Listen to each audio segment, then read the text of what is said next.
Somewhere in the universe, a star is dying right now. Not slowly, not gently.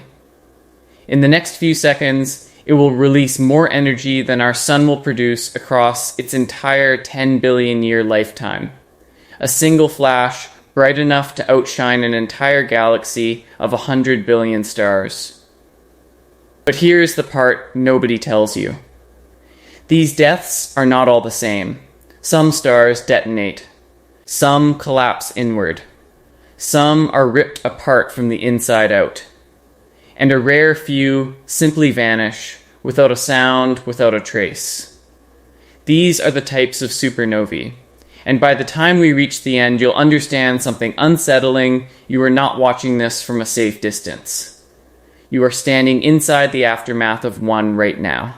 A Type 1a supernova doesn't begin with a giant blazing star, it begins with a corpse. People imagine supernovae as living stars burning out, but this one starts with a white dwarf. The dead, shrunken core a star leaves behind, no bigger than the Earth, yet heavier than the Sun. On its own, it would drift in the dark forever. The problem is, it isn't alone. It orbits a living companion, and slowly, patiently, it begins to steal. Layer by layer, it siphons gas off the other star, growing heavier and heavier, until it crosses a fatal threshold about 1.5 times the mass of our sun. At that exact point, the carbon inside it ignites all at once, not over years.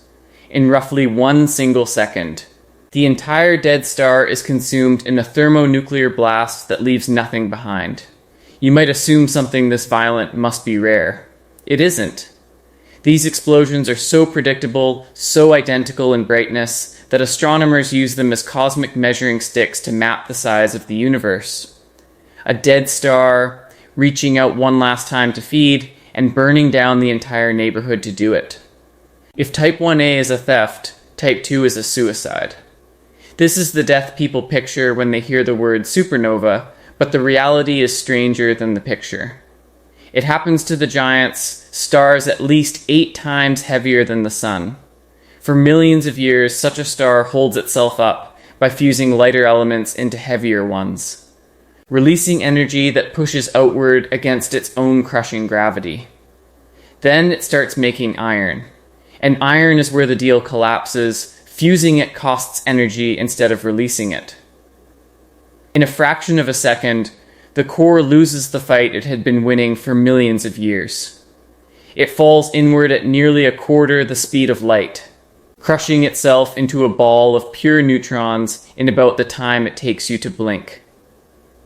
The outer layers, suddenly with nothing beneath them, come crashing down onto that wall of neutrons and rebound in a shockwave that tears the star apart. What's left behind is a neutron star so dense a single teaspoon of it would weigh as much as a mountain. The star didn't burn out. It was crushed to death by its own weight. Some stars die already half undressed. Types 1b and 1c look almost like Type 2 at first, the same catastrophic core collapse of a massive star. But there's a chilling difference. Before these stars ever explode, something strips their outer skin away. Sometimes it's their own violent stellar winds blasting their outer layers into space. Sometimes it's a companion star, quietly cannibalizing them over millions of years. By the time the core finally gives out, the star is naked, its hydrogen shell gone, and in the Type 1c case, its helium stripped away too. What you see is the raw core detonating, exposed, with nothing to hide behind. You'd think losing so much material first would make the death gentler. The opposite is true. These are often the explosions linked to the most extreme events in the cosmos. A star that spent its final ages being slowly peeled apart, only to reveal that the thing underneath was far more dangerous than the shell that hit it. Now forget everything about normal. Some supernovae are so bright they should not exist. A superluminous supernova can shine 10, 50, even 100 times brighter than an ordinary one, bright enough to be seen halfway across the observable universe. These come from the true monsters, rapidly spinning, colossally massive stars whose collapse doesn't just make a neutron star. It can carve out a black hole and fire twin jets of matter outward at nearly the speed of light. When one of those jets happens to point directly at Earth, we detect it as a gamma ray burst, the single most violent explosion in the known universe, releasing in seconds what the sun couldn't produce in 1 trillion years. Here's the uncomfortable thought. If one of these went off close enough and aimed the wrong way, its radiation could strip our planet's atmosphere in an instant. The good news is that the nearest candidates are safely far away. The unsettling news is that the universe has already fired them, and some of that light is still on its way here. Every death we've seen leaves something behind: a neutron star, a black hole, a glowing cloud. This next one leaves nothing at all. Pair instability supernovae belong to the largest stars that ever lived, well over 100 times the mass of the sun. Inside them, the core burns so hot that the light itself becomes dangerous.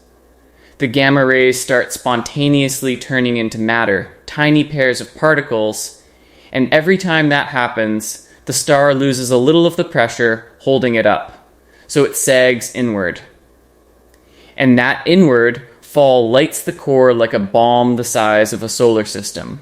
The blast is so complete that it doesn't just kill the star, it unbinds every single atom of it and scatters them into space. No neutron star, no black hole, no remnant of any kind, nothing survives. A star bigger than anything near us, erased so thoroughly that the only proof it ever existed is the expanding cloud where it used to be. Sometimes it takes 2 dead stars to make the most valuable explosion in existence. A kilonova isn't a dying star at all, it's a collision. 2 neutron stars, each the ultra-dense corpse of a giant, locked in a death spiral, circling closer and closer for millions of years until they finally slam together. The impact warps the fabric of space itself, sending ripples, gravitational waves, that we can feel here on Earth. And in that violent merger, something extraordinary is forged. The heaviest elements in the universe, gold, platinum, uranium, are hammered into existence in the debris. Not made in ordinary stars, made here, in the wreckage of 2 corpses colliding. Here is the part that should stop you cold. The gold in a wedding ring. The platinum in your phone. Every heavy, precious atom you have ever touched was likely born in a collision like this long before the sun existed. You are wearing the shrapnel of a catastrophe billions of years old. And then, there is the death that makes no sound. We've watched stars detonate, collapse, and annihilate. But a failed supernova does none of that. A massive star reaches the end, its core begins to collapse exactly as it should, and then the explosion simply doesn't come. Instead of blasting outward, the entire star falls inward and disappears into a black hole it created in that instant. Astronomers have actually caught this happening. A star bright enough to see across millions of light years, watched for years, and then one night. It's just gone. No flash, no cloud, no farewell. A giant that should have lit up the sky instead slips out of existence in silence.